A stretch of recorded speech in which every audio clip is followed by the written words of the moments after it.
ہم تو چلیں محض رپورٹرز ہیں جو کمرہ عدالت میں کھڑے ہو کر رپورٹ کرتے ہیں. ہمیں ججز کے چیمبرز کے اندر ہونے والی گفتگو سے ہم نابلد ہوتے ہیں. ہمیں نہیں معلوم ہوتا نا کہ اندر کیا چل رہا ہے, ججز کے درمیان کیا گفتگو ہو رہی ہے. سورسز سے کبھی کبھار کوئی تھوڑی بہت انفارمیشن آ جائے وہ ہم شیئر کر دیتے ہیں, مگر وہ لوگ جو ان کے ساتھ بیٹھے ہیں نا, تو آپ ان سے بھی کچھ سوالات کر لیں. میں آپ کو ایک انسٹنس بتاتا ہوں, میں پہلے کوٹ کر چکا ہوں.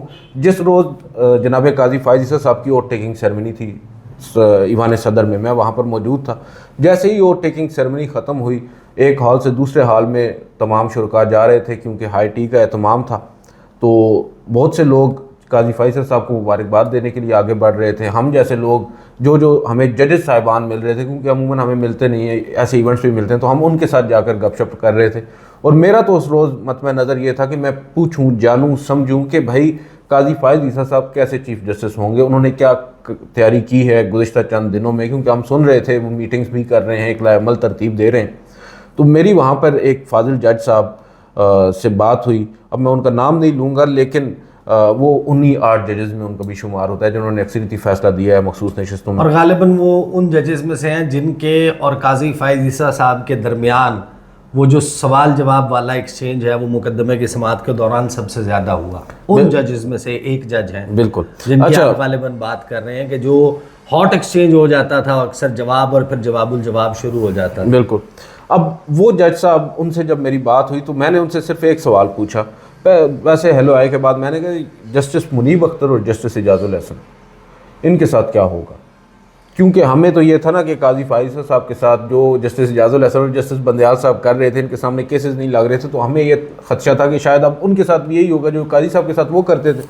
تو اس پہ انہوں نے کہا کہ نام لے کر مجھے بلایا اور کہا کہ آپ کو ایک بات بتا دوں, آپ کو اندازہ نہیں ہے قاضی صاحب نے کتنی گریس کا مظاہرہ کیا ہے گزشتہ ایک ہفتے کے دوران, اور آپ دیکھیں گے کہ سپریم کورٹ آف پاکستان کے اب حالات بہتر ہوں گے, عدلیہ جو ہے وہ مضبوط ہوگی, اور جو انڈیپینڈنس آف جوڈیشری ہے اس کو باقاعدہ طور پر یقینی بنایا جائے گا.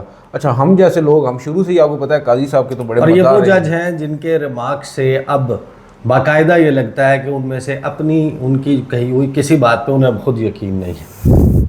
اب میں وہی بات کر رہا ہوں نا کہ ہم صحافی تو چلے سر, ہم باہر بیٹھ کر بات کرتے ہیں, ایک اوپینین ہم لوگ فارم کرتے ہیں, مگر جو لوگ ان کے ساتھ اٹھتے بیٹھتے ہیں جب ان کو بھی نہیں سمجھ آئی تو ہم سے کیا پھر شکوہ سر. صحیح, لیکن آپ بنیادی طور کے اوپر آپ یہ آؤٹ کمز نہیں سمجھتے تھے. مجھے یاد ہے آپ کی پریڈکشنز بھی, حسنات ملک اور باقی لوگ بھی, وہ 13 جنوری کا فیصلہ خاص طور پر یہ سارے لوگ یہ بات کر رہے تھے کہ یہ نہیں ہوگا جو ہوا ایونچولی. میں بالکل آپ کے پروگرام میں ABN پہ آپ کے پروگرام میں بیٹھے ہوئے تھے, آپ نے مجھ سے پوچھا تھا فیصلہ, بشارت راجہ صاحب کی پیش گوئی بالکل درست ثابت ہوئی جو اس پروگرام میں انہوں نے کی تھی. آپ نے مجھ سے پوچھا کہ بلے کا نشان ملے گا یا نہیں, تو میں نے کہا کہ ہر صورت میں ملے گا, یہ کوشچن ہی نہیں ہے کہ نہیں ملے گا. اور میں اتنے کانفیڈنس کے ساتھ بول رہا تھا کہ دوسرے دن پھر آپ نے جب بلایا تو میرا کانفیڈنس اتنا شٹر ہو چکا تھا میں جا بھی نہیں سکا. صحیح, تو ہاں صحیح. تو یہ صورتحال ہے. ظاہر ہے کہ صحافی جو ہیں وہ رپورٹ کرتے ہیں, اور اگر آج آپ یہ آرٹیکل پڑھیں جو آج میں نے دوبارہ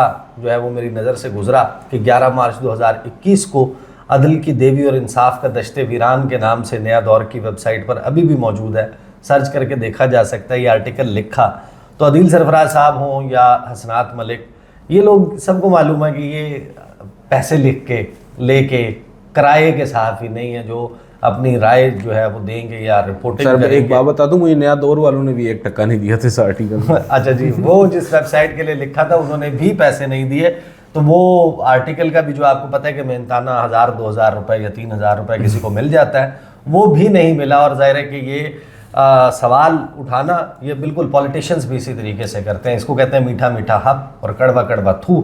کل کو جو آج جو تعریف کرنے والے ہیں وہ ڈیفرنٹ رینک میں کھڑے ہوئے نظر آتے ہیں, جو تنقید کر دیتے ہیں تو پھر ان کے خلاف اس قسم کے ریمارکس, یہ بھی ایک انپریسیڈنٹڈ چیز ہے. اس کو بھی ہم نے ماضی میں کبھی نہیں دیکھا. حالانکہ عمرتا بندیال جو ہیں ان کے حوالے سے, دیگر جج صاحبان کے حوالے سے یہی صحافی ہوتے تھے.